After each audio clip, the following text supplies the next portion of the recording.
And we are back with the GSMC Wrestling Laureate podcast brought to you by the GSMC Sports Network. I'm your favorite wrestling fan here, Eric Rodriguez, every Monday through Friday, 8 p.m. Pacific Time, 11 p.m. Eastern Time here on the GSMC Sports Network to talk about the greatest thing in the world, professional wrestling, all the action inside and outside of the ring, backstage curtain calls, rumors, drama, and updates. We talk about contract negotiations, extensions, and new signings. We talk about promotions from WWE to AEW to New Japan Professional Wrestling. If it makes major news in the world of professional wrestling, we talk about it here on this show, 1,010%. So go ahead and Superman punch that like and subscribe button to the show. Follow the show, follow the network so you guys can get some notifications whenever we produce more content that you guys love so dang much. All right, without further ado, let's talk about John Cena declaring victory on Monday Night Raw, talking about the Royal Rumble. So without further ado, let's go ahead and talk about it. You know, John Cena coming back to WWE, you know, it left a lot of questions. It left a lot of questions like, is WWE really going to let this guy, you know, WWE royalty, by the way, WWE royalty, are they going to let John Cena just, you know, come onto the main screen, come onto the Royal Rumble and eliminate all these young, talented wrestlers that deserve a chance to ultimately take a step in the right direction in terms of their career, help produce WWE for the future, kind of consolidate, or no, that's not the right word, kind of produce young talent, you know, setting WWE up, setting them up for the future, building stars from the ground up, allowing somebody to steal the spotlight as opposed to John Cena, who's had the spotlight. John Cena's been in the spotlight, arguably, you know, ever since he had the first WWE Championship reign. John Cena has been literally the poster boy of the WWE, and he did it with respect. He did it with hustle, and he did it with loyalty. Hustle, loyalty, and respect.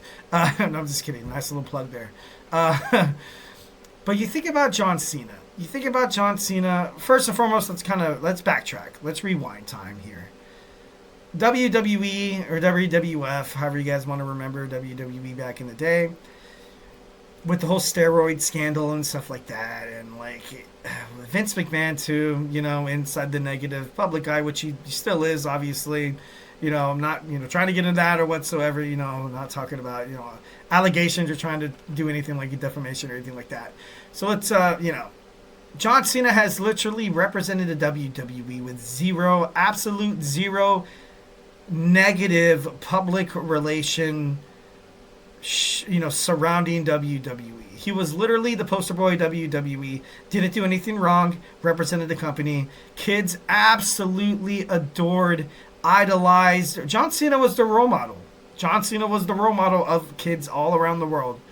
Definitely in the United States. You know, you go to, you know, my mother, she worked for an elementary school. And one day I went over there to, you know, volunteer. I was in high school, you know. And, you know, so many kids wearing a shirt, but one shirt only. John Cena. So those kids grow up.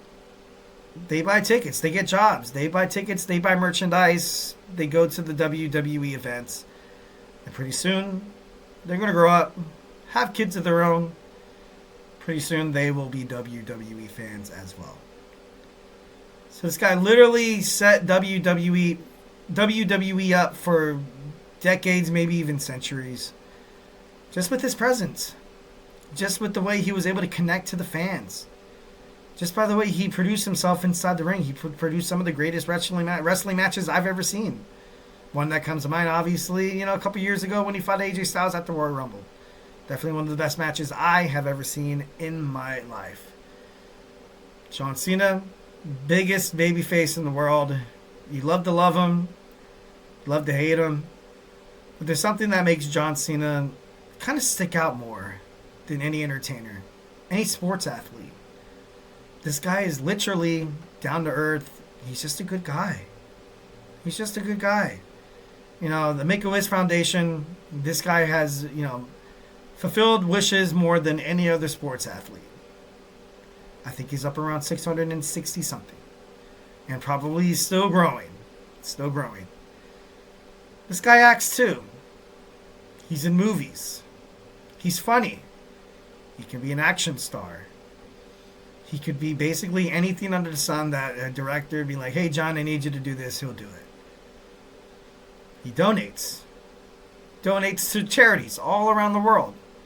He shows up at birthday parties. This guy says that, he follows his fans back on Twitter, on Instagram, on social media. Come on.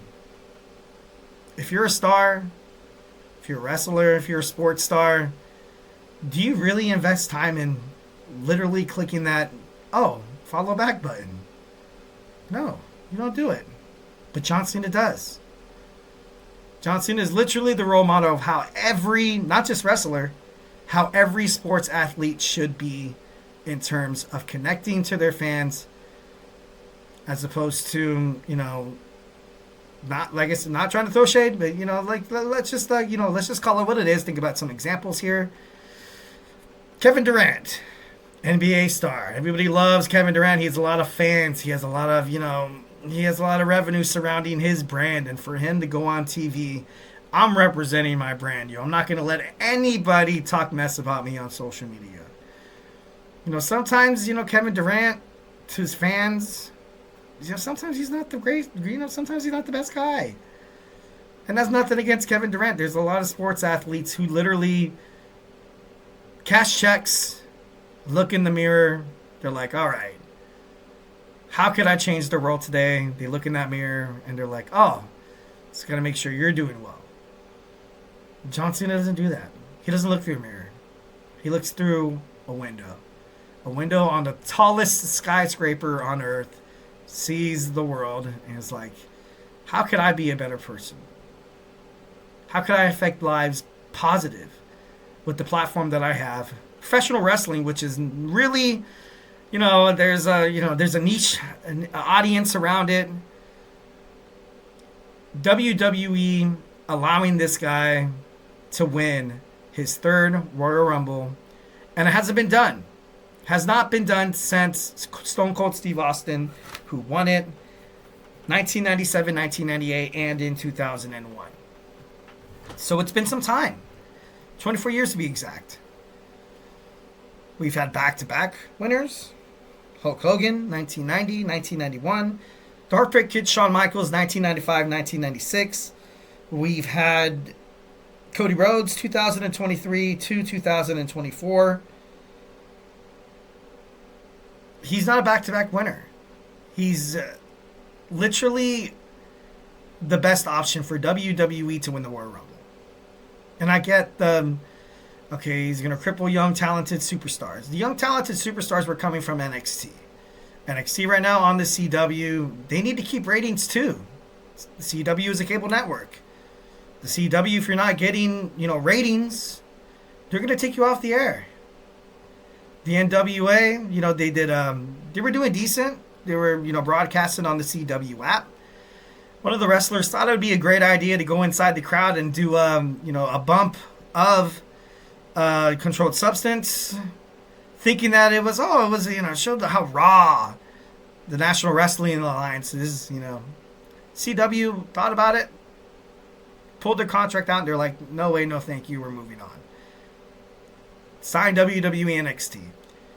Let's bring in those superstars in here.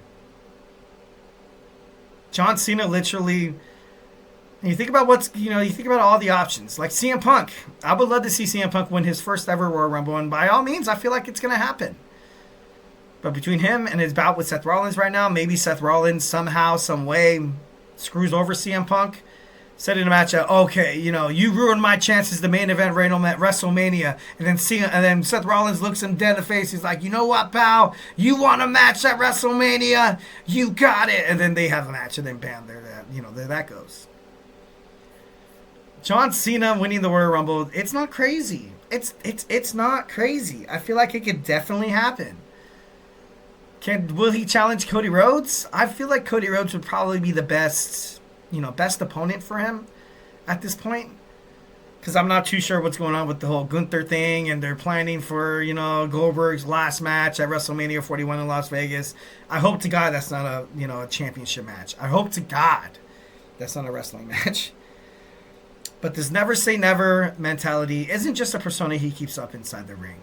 It's not just a catchphrase like rest in peace, or you want to play, pal, or not like, what is it? Austin 360. I'm just kidding. No. Literally, never say never is something that he wants his fans to feel as well. I feel like John Cena feels like he's not successful unless he knows that his fans literally, they go out there and they say never says that, never says, never say never.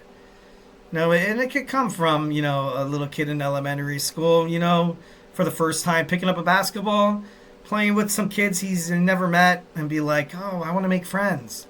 Nah, they won't take me. No, and then the insecurity sets in. It's like, you know what? John Cena says never. I'm going to try to play basketball with these guys, and ends up he finds out that he's a basketball star. Finds out that he has a huge niche for it. He finds passion doing this, and he finds a lot of friends doing it. It can happen. John Cena has definitely been he's been a monumental sports figure in the world in the decade of sports entertainment. This guy literally should win a Nobel Peace Prize. I'm just kidding. No, imagine if that's the way that worked. That's that would be pretty crazy. But why not give this guy that 17 championship reign? Do you really want to look back and be like, oh, okay, Ric Flair and Triple H, 16-time world champions. But you know who has that number 17? John Cena. Can you really say anything bad about John Cena besides the fact that he was so damn good? Oh, WWE gave him absolutely anything. Okay. Let's think about the roster when WWE had John Cena during his hype.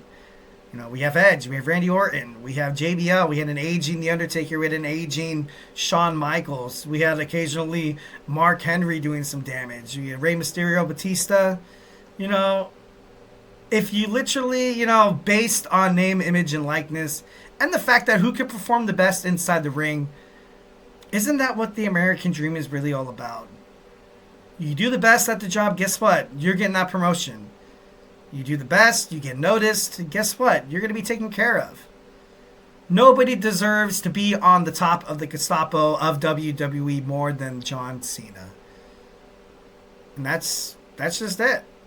And I honestly think it'd be great. He wins that WrestleMania, wins that 17 World Championship reign, vacates the title, bam, starts fresh. WWE, in my opinion, with this whole Cody Rhodes, setup, they literally gave him 2 years to finish his story, back-to-back Rumble wins. It's going to be hard to be like, okay, Cody Rhodes is going to lose to this person, bam, something. Fans are going to be a little bit like, they're going to be skeptical. That's how wrestling fans are. That's how I would be. That's how I'd be if Cody Rhodes lost the championship. I'd be like, really? So WWE gave us 2 years of this guy, only to have him drop the belt against this person. You know what I mean? Like, there has to be a perfect narrative.